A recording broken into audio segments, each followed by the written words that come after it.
Ito pa bahay ko dito sa Bukid, sa San Ramon City po. Noon, natira pa ako dito sa asawa ko.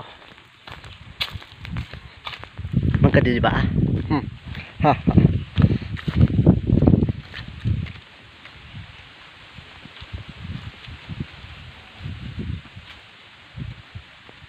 Kaya dito, ito siyang hangin.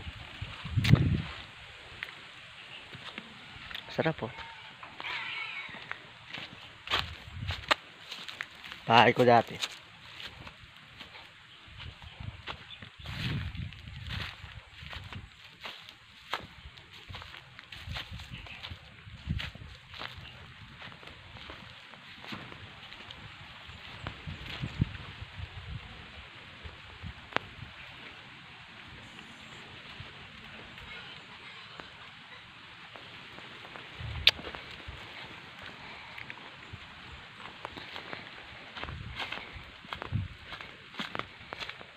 Bahay ko, namin yan eh.